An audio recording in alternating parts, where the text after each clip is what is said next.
Welcome to Nanak classes. दोस्तों, Nanak classes के YouTube channel पे आपका स्वागत है। आज है 17 अक्टूबर और 17 अक्टूबर 2025 के जितने भी most important Rajasthan current affairs के क्वेश्चन बनते हैं आज हम उनका डिस्कस करेंगे। पूरा वीडियो ध्यान से देखना और लास्ट में मैं आपसे क्वेश्चन पूछूंगा जिनके जवाब आपको कमेंट बॉक्स में देने हैं। आज हम पढ़ेंगे इंडोनेशिया में हिंदू पुनरुत्थान पुस्तक का विमोचन, राज्य में इंट्रा जोनल माइन रेस्क्यू प्रतियोगिता 2025 और नाहरगढ़ जैविक उद्यान में हिमालयन भालू का जोड़ा। पूरी विस्तृत चर्चा करेंगे डेली सुजस अपडेट के साथ। रोज इस समय आपको ये क्लास मिलती है, संडे के दिन वीकली और फिर मंथली क्लास मिल जाती है। तो करें स्टार्ट 17 अक्टूबर 2025 के करंट की। सभी प्यारे साथियों को प्यार भरा नमस्कार, गुड मॉर्निंग। आज की क्लास हम ले रहे हैं नाथ द्वारा रासमंद श्रीनाथ जी और विश्वास स्वरूप भगवान शिव की विश्व की सबसे बड़ी मूर्ति के पास से। तो करें स्टार्ट आज की क्लास। सबसे पहले कल के क्वेश्चनों को। कल हमने पढ़ा आर्चरी प्रीमियर लीग 2025 में राजपुताना रॉयल्स टीम जीती है। इसमें राजस्थान की एकमात्र खिलाड़ी कौन थी? स्वाति दूधवाल। जयपुर की किस बालिका ने हुला लूप को लगातार 2 घंटे 38 मिनट 54 सेकंड लगाकर 15,520 चक्कर पूरे करने का रिकॉर्ड बनाया? तनिष्का टाक। और जयपुर में सहकार दीपोत्सव मेला 2025 का विधिवत शुभारंभ सहकारिता राज्य मंत्री गौतम कुमार ने दक्क ने किया। और वन स्टेट वन डेस्टिनेशन राष्ट्रीय पर्यटन कॉन्फ्रेंस 14 से 15 अक्टूबर 2025 का आयोजन कहाँ हुआ? उदयपुर में। और आयरनमैन स्पेस 2025 चैलेंज प्रतियोगिता का विजेता एबिन लोहाड़िया। ये हमने कल पढ़ा था। इसकी क्विज आपको Telegram Nanak classes Shiv sir पर आ गई और इसका जो टेस्ट है वो नानक क्लासेस ऐप के अंदर जो 3-in-1 टेस्ट सीरीज चल रही है, इसमें daily test, weekly test, monthly test, monthly video और मंथली पीडीएफ आपको प्राप्त होती है। अब करें स्टार्ट आज की क्लास। आज का पहला प्रश्न बहुत ही शानदार और जानदार प्रश्न है। जम्मू से हिमालयन भालू को राजस्थान के किस जैविक उद्यान में लाया जाएगा? जम्मू कश्मीर के अंदर जो चिड़ियाघर है, जो क्षेत्र है, वहां से हिमालयन भालू का एक पूरा जोड़ा आएगा, क्योंकि बिना जोड़े के तो काम नहीं चलेगा। पूरा जोड़ा आएगा। उसके बदले ऐसा नहीं होता कि हमने भालू का जोड़ा ले आए तो हमने उनको कुछ नहीं दिया, उसके बदले हमें जैव विविधता को बरकरार रखने के लिए, कॉमन रखने के लिए, ठीक है, संतुलित रखने के लिए उसके बदले हमें भी उन कुछ जो हमारे जीव जंतु हैं उन्हें बदले में देना पड़ता है। तो राजस्थान के किस जैविक उद्यान में लाया जाएगा? नाहरगढ़ के अंदर। जैविक उद्यान यानी बायोलॉजिकल पार्क राजस्थान में वर्तमान में 4 है। पहला घोषित हुआ था नाहरगढ़ जयपुर, लेकिन बड़ा कौन सा उद्घाटन हुआ? सज्जनगढ़ का, सज्जनगढ़ उदयपुर। दूसरा माची सफारी पार्क जोधपुर का उद्घाटन हुआ। तीसरा नाहरगढ़ और चौथा अबेड़ा पार्क। अभी 2-3 और प्रस्तावित है, जैसे पुष्कर अजमेर के अंदर, बीकानेर मरुधरा के अंदर। तो अब देखो वो कब बनते हैं, कब उद्घाटन होते हैं। तो नाहरगढ़ जैविक उद्यान जयपुर के अंदर। देखिए नाहरगढ़ जैविक उद्यान में जम्बू चिड़ियाघर, जम्मू से हिमालयन भालू का जोड़ा आएगा, हम लाएंगे। बदले में हम क्या भेजेंगे? मगरमच्छ का एक जोड़ा भेजेंगे, जरक होता है उसका एक जोड़ा भेजेंगे, और चिंकारा जो हमारा राज्य पशु है उसका एक जोड़ा भेजेंगे, और उसके बदले में हम हिमालय से भालू का एक जोड़ा लेके आएंगे। अभी चल रही थी सज्जनगढ़ बायोलॉजिकल पार्क के अंदर जिराफ लाया जाएगा। क्या लाया जाएगा? जिराफ लाया जाएगा। तो ये जो जीव जंतु है इनका अदला बदली चलता रहता है। राजस्थान के किस अभयारण्य में पहली बार प्रवासी हेरियर प्रजाति के पक्षी देखे गए हैं? ये देखो, ये आजकल दुर्लभ जो पक्षी हैं, प्रवासी पक्षी हैं, ये देखने को मिलते हैं और एग्जामिनर भी इनके पीछे पड़ा रहता है, ये प्रश्न पूछता है। जैसे अभी केवलादेव अभयारण्य के अंदर वो यूकेलिप्टस नाम का एक दुर्लभ पौधा था, उसको पूछा गया। एक केरिकल नाम की प्रजाति की जो दुर्लभ प्रजाति की बिल्ली है वो आपके धौलपुर करौली में दिखी है, रामगढ़ के अंदर दिखी है। और अब ये पहली बार प्रवासी हेरियर प्रजाति के पक्षी देखे गए हैं ताल छापर के अंदर। और ताल छापर कहाँ पे है? चूरू में। और ताल छापर क्यों प्रसिद्ध है? काले हिरणों के लिए प्रसिद्ध है। वहाँ घास पाई जाती है, मोथ, वो भी ताल छापर। गुरु द्रोणाचार्य की इसकी कर्मभूमि भी मानी जाती है ताल छापर। ठीक है, तो पहली बार प्रवासी हेरियर प्रजाति के पक्षी कहाँ देखे गए? ताल छापर में। बस इतना याद रखना, और इससे ज़्यादा कोई इंपॉर्टेंट इसमें नहीं है। ठीक है, सबसे ज़्यादा चूरू की बात करें तो सबसे कम चूरू में वन है, और प्रतिशत में भी अब चूरू में कम वन हो गई। इंट्रा जोनल माइन रेस्क्यू प्रतियोगिता 2025 का आयोजन किसने किया? वेरी वेरी इंपॉर्टेंट है। इस प्रकार के क्वेश्चन हम बहुत कम पढ़ते हैं और आरपीएससी उठा के देती है, हमें पता ही नहीं चलता ये प्रतियोगिता कब हुई थी। तो इंट्रा जोनल माइन रेस्क्यू प्रतियोगिता 2025 का आयोजन किसने किया? तो हिंदुस्तान जिंक लिमिटेड ने। देखो माइन का नाम है, खनन से संबंधित है। तो हिंदुस्तान जिंक लिमिटेड है, उसने इंट्रा जोनल माइन रेस्क्यू प्रतियोगिता का आयोजन किया गया। देखिए, माइन रेस्क्यू प्रतियोगिता 2025 रामपुरा अगूचा खान। अब मुझे कमेंट करके बताओ ये रामपुरा अगूचा खान है कहाँ पे। आयोजक संस्था हिंदुस्तान जिंक लिमिटेड। प्रतियोगिता का नाम इंट्रा जोनल माइन रेस्क्यू प्रतियोगिता 2025। इसमें 10 टीमें भाग लेती है, 2 महिला बचाव दल समेत। विजेता रामपुरा अगूचा खादान की पुरुष टीम और उपविजेता राजपुरा दरीबा की खादान की टीम। ठीक है, ये जीतते हैं। और अब ये सोचना मत खेला कि कोई फुटबॉल का, बैडमिंटन का, किसका गेम हुआ था। विजेता रामपुरा गोचा खादान और उपविजेता राजपुरा दरीबा खादान। ठीक है, नाम इसका माइन रेस्क्यू प्रतियोगिता हुई कि जब माइन के बार खनन करते समय भूस्खलन हो जाता है या माइन कोई पत्थर वगैरह गिर जाते हैं, धंस जाती है, तो उस समय जो हमारी टीम है, जो हमारे वर्कर है वगैरह क्या करेंगे, ऐसी प्रतियोगिता हुई।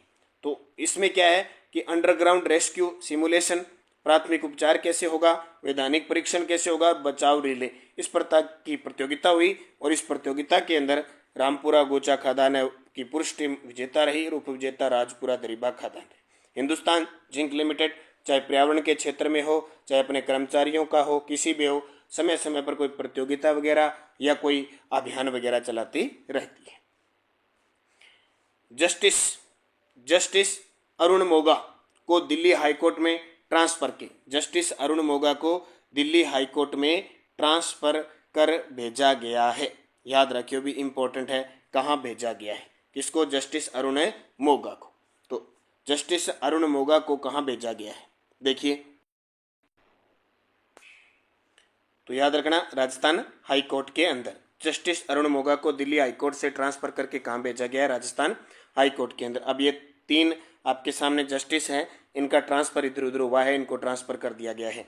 जैसे अगर बात करें ट्रांसफर किए गए न्यायाधीश, तो जस्टिस दिनेश मेहता को जो राजस्थान हाईकोर्ट में दिल्ली हाईकोर्ट में भेज दिया। जस्टिस अवनीश झिंगन जो राजस्थान हाईकोर्ट में थे, दिल्ली हाईकोर्ट में भेज दिया। और जो जस्टिस अरुण मोगा थे वो दिल्ली हाईकोर्ट से कहाँ आ गए, राजस्थान हाईकोर्ट आ गए। तो अब 2 गए हैं और 1 भेज दिया। वही बात ट्रांसफर की कि हमें बालू लेना है तो मगरमच्छ, चिंकारा और जरखा देना है, उसी प्रकार हमने 2 न्यायाधीश दिए और 1 ले लिया।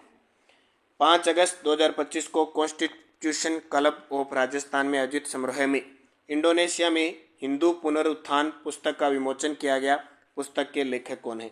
अभी ताज़ा एओ एग्जाम 2025 के अंदर आया था, तो इसका उत्तर आएगा रवि कुमार। अब ये प्रश्न आरपीएससी एओ के एग्जाम जो सितंबर में हुआ था, ये अभी अक्टूबर में हुआ है, उसके अंदर क्वेश्चन आ गया। और जो मैंने शिव की डोज करवाई थी उसमें आपको 25 सितंबर को एक क्वेश्चन करवाया था, आप जाके यूट्यूब पे देख सकते हैं। तो 5 अगस्त 2025 को कॉन्स्टिट्यूट क्लब ऑफ राजस्थान में आयोजित समारोह में इंडोनेशिया में हिंदू पुनरुत्थान पुस्तक के लेखक रवि कुमार अय्यर है। ये प्रश्न आरपीएससी ने पूछा है। अब जिसने भी पढ़ा है या नहीं सोचा होगा कि क्या ऐसा प्रश्न आ सकता है कि नहीं आ सकता, ऐसे आता है।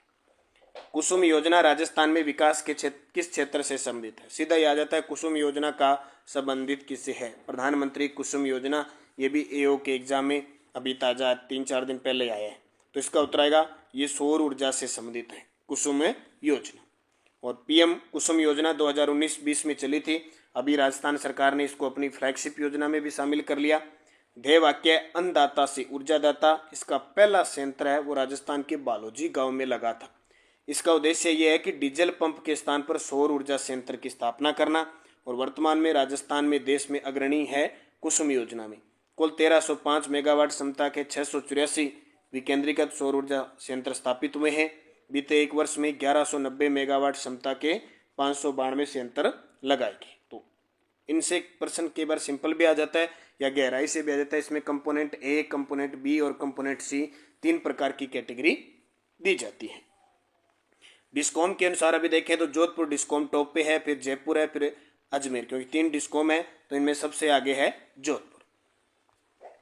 शिव की डोज ऊर्जा क्षेत्र में नवीकरणीय ऊर्जा उत्पादन को 33 गीगावाट से बढ़ाकर 290 गीगावाट करने की योजना है। यह अभी कल की सुजस अपडेट के अंदर है, सारी मुख्यमंत्री की घोषणा जो टारगेट बताई हैं। राजस्थान सरकार ने 2047 तक $4.3 ट्रिलियन की अर्थव्यवस्था का लक्ष्य निर्धारित किया है। राज्य सरकार वर्ष 2047 तक कृषि उत्पादकता में 40% की वृद्धि करने का टारगेट बनाया है। राज्य सरकार ने मातृ मृत्यु दर को 15 स्तर तक लाने का लक्ष्य है। राजस्थान सरकार ने शिशु मृत्यु दर को प्रति 1000 जीवित जन्मों पर 10 से कम करने का लक्ष्य है। विजन 2047 के अनुसार राज्य में जीवन प्रत्याशा 77 वर्ष तक पहुंचाने की है। जैसे अभी 69 पॉइंट लगभग 4 के आसपास है ना, तो ये 77 वर्ष करने की है। महिला सशक्तिकरण के तहत महिलाओं की कार्यबल भागीदारी 60% से अधिक करने का लक्ष्य है। अब देखो महिलाओं की भागीदारी लगातार हो रही है, कभी 50% एल में, कभी राजस्थान पुलिस में 33%, तो ऐसे कर करके 60% तक पहुंच जाएंगे। और ये टारगेट कब तक पूरा करना है? 2047 तक। सोजस बुलेटिन, मुख्यमंत्री भजनलाल शर्मा ने आश्रितों को आर्थिक सहायता स्वीकृत की। अभी जो जोधपुर जैसलमेर हाईवे बस दुर्घटना हुई थी ना, उसमें आर्थिक सहायता देने की घोषणा की है। और 10 दिसंबर को होने जा रहा है प्रवासी राजस्थानी दिवस। अब तक लगभग 8500 पैक्स के स्तर पर शिविरों का आयोजन राजस्थान में चल रहा है। सहकार सदस्यता अभियान जो 2 अक्टूबर से चला 15 अक्टूबर तक था, अब इसकी जो समय सीमा है वो 22 अक्टूबर तक बढ़ा दी है। और विधानसभा में विद्यार्थियों ने देखी विधानसभा की कार्य। टेलीग्राम ज्वाइन कर लेना, नानक क्लासेस शिवसर नानक क्लासेस, ताकि आपको ऑनलाइनर PDF लिंक कोई भी सूचना मिले। और नानक क्लासेस ऐप में कोई टेस्ट सीरीज वीडियो कोर्स चल रहे हैं उसके आपको लिंक मिले। ठीक है। Answer of last video question, Rajeevika की ब्रांड एम्बेसडर कौन है? तो आप सभी का सही जवाब था ब्रांड एम्बेसडर कौन है? रूमा देवी। कौन है? रूमा देवी, जो बाड़मेर की है, हस्तशिल्प के क्षेत्र में सामाजिक कार्यकर्ता। नीरू यादव झुंझुनू की है, हॉकी वाली सरपंच। और दिया कुमारी हमारी वित्त मंत्री है। अवनी लेखरा निशानेबाज। Question for you, one state one destination राष्ट्रीय पर्यटन कॉन्फ्रेंस का आयोजन कहाँ हुआ? जयपुर, हवेली, अजमेर, नाथद्वारा, उदयपुर। सही जवाब देना है कमेंट बॉक्स में सभी साथियों को। और यश डेडोच, जोधपुर जिले के बोरुंदा में रूपायन संस्थान की स्थापना कोमल कोठारी ने की। राजस्थान सूचना आयोग का गठन 2006 में हुआ। चांद बावड़ी दौसा में है। लोकनाट्य चार बेत कला टोंक की प्रसिद्ध है। और किस जिले में हर्षनाथ मंदिर है? सीकर में। तो सभी विद्यार्थियों ने, उम्मीद करता हूँ इन क्वेश्चनों के जवाब के साथ ये टॉपिक भी पढ़े होंगे। और जो मैंने मुहिम चलाई है, अगर उसको आप फॉलो करते रहे तो किसी भी साथी का जीके गलत नहीं होगा। अब 5% 4th ग्रेड में जो आए हुए हैं, राजस्थान में पुरुषों के समूह हैं होरी, रसिया और धमाल जैसे गीत किस पर्व पर गाए जाते हैं? तो आज गीत का टॉपिक अच्छे तरीके से पढ़ लेना। लोकगीत। इंदिरा गांधी नहर किस स्थान से निकलती है? आज ज्योग्राफी में इंदिरा गांधी नहर और पिछोला झील किस जिले में, ये पढ़ना। और राजस्थान में बिशलपुर सिंचाई परियोजना किस नदी पर है? तो तीनों सेम है। आपको क्या पढ़ना है? सिंचाई परियोजना, बांध सिंचाई परियोजना, झील पढ़ लेनी आज, क्योंकि झीलों से, बांध से और नहरों से, तीनों से सिंचाई होती है। तीनों टॉपिक आप कवर करोगे। और राजस्थान की कुल जनसंख्या का लगभग कितने % जनसंख्या ग्रामीण क्षेत्र में है? और जनगणना पढ़नी हो तो सिर्फ और सिर्फ जनसंख्या से संबंधित पढ़ लेना। उसके बाद में जब जब क्वेश्चन आएगा, जैसे लिंगानुपात का आ गया, साक्षरता आ गया, तब पढ़ लेना। तो ये जैसे मैंने क्वेश्चन करा दिए उसी के अकॉर्डिंग आप टॉपिक पढ़ो। रोज का टारगेट भी मुझे ये टॉपिक पढ़ना ही है, फिर उसके प्रश्न देखने। आपकी तैयारी देखना कितनी अच्छी होगी। जाते जाते वीडियो को लाइक और शेयर कर देना। और जो भी साथी हैं नानक क्लासेज ऐप से जुड़े हुए, करंट अफेयर्स का टेस्ट आ रहा है, 1-2 टेस्ट अगर किसी 3rd ग्रेड का या कोई आया नहीं है तो वो मंडे से या दीपावली के बाद आपको दे दिया जाएगा।